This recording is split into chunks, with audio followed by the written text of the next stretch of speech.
A little more than a month before Hamas attacked Israel, China's foreign policy chief, Wang Yi, hailed a wave of reconciliation sweeping the Middle East and gave the credit to his own country. By way of evidence, Wang cited a Chinese brokered deal struck earlier this year to restore diplomatic relations between the region's great sectarian rivals, Iran and Saudi Arabia. In a call to Iran's foreign minister on August 20th, Wang explained why China's pragmatism makes it an ideal peacemaker. To help the region achieve good neighborliness and friendship, Wang pledged China would continue to pursue a non-judgmental, trade-led approach to international relations. Or, as he put it, China would help Middle Eastern countries find a development path that suits their own national conditions. This self-confidence had been building for some time. Once the Iran-Saudi compact was delivered in March, proud Chinese officials informed Middle Eastern governments that they were ready to tackle the Israeli-Palestinian conflict, diplomats relate, though the plans lacked detail. Two scholars with institutional ties to China's intelligence services published a paper with a government think tank in late July, arguing that a taste for foreign interventions had led America, Britain, France, and the Soviet Union all to fail in the Middle East. In happy contrast, China is able to play mediator by emphasizing dialogue and mutual respect, wrote the professors. A still more boosterish line was taken in August by Wu Bingbing, director of the Institute of Arab Islamic Culture at Peking University, in an article for the Beijing Cultural Review. His essay has been widely read in Beijing's foreign embassies after being spotted and translated by Sinification, a newsletter. It praised China's focus on development and security, and its refusal to pick sides. Such positive balancing can overcome supposedly intractable enmities, as such rivals as Iran and Saudi Arabia compete for China's commercial favors, wrote Wu. It would be unfair to single out China for failing to spot October's looming horrors. Just 8 days before the Hamas attacks, Jake Sullivan, America's national security advisor, called the Middle East quieter than it had been for 2 decades. But it is fair to ask how much of China's pre-invasion swagger can survive this dark and blood-soaked Middle Eastern moment. More Chinese confidence survives than might be supposed, though not always for very uplifting reasons, is Chagwan's tentative answer.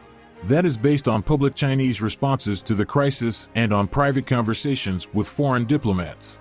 There are constructive reasons why China has no interest in a regional conflagration. It is the largest trade partner of many Middle Eastern countries and is believed to be the largest single buyer of both Iranian and Saudi oil. Its economic ties are strongest with rich Gulf states, but it is eager to help rebuild war-shattered countries, investing billions of dollars in Iraq, for instance. Many governments, both in the West and in the Middle East, have asked China to urge Iran to avoid stoking the conflict. China is willing to reason with Iran, diplomats believe. China has leverage, too. But at the end of the day, they add, it is not China but America that has what Iran most desires: a deal to end nuclear-related sanctions and Iran's isolation. Less happily, the war in Gaza has not dented the appeal of China's autocratic worldview to many Middle Eastern rulers. They appreciate that China does not lecture them about human rights. In turn, the 6 Gulf Cooperation Council countries have endorsed China's legitimate actions in its far western region of Xinjiang, Wang announced in 2022. Those policies include demolishing mosques, jailing imams, and sending as many as 1 million Muslims from the Uyghur ethnic minority through re-education camps in the name of eradicating Islamic extremism. Many Arab governments fear and loathe grassroots political Islam, the sort of piety that leads to anti-government sermons in backstreet mosques, and believe that is precisely what China is fighting in Xinjiang. Moreover, Uyghurs are a Turkic people, and Arab-Turkish rivalries run deep. Politicians in America and Israel have challenged China's refusal to call Hamas a terrorist organization and its downplaying of Hamas atrocities in state media, even as graphic images of Israeli airstrikes on Gaza are reported each evening on China's main news program. In part, China's position on Hamas reflects its long-standing view that the root cause of Palestinian violence is the lack of a state.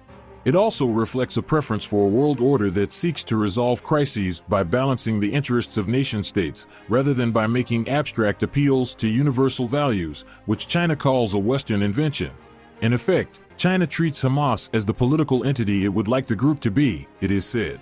Least happily, the Gaza conflict is a fresh chance to depict America as a bullying warmonger.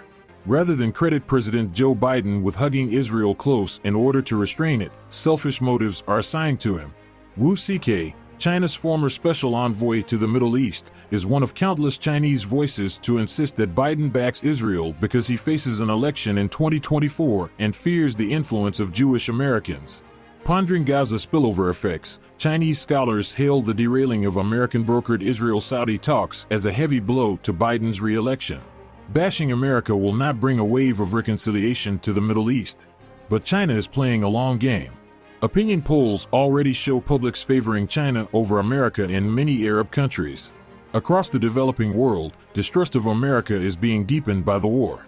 An American return to the Middle East is not what China hoped to see only a short while ago. But if this crisis distracts and weakens its great rival, China will take that.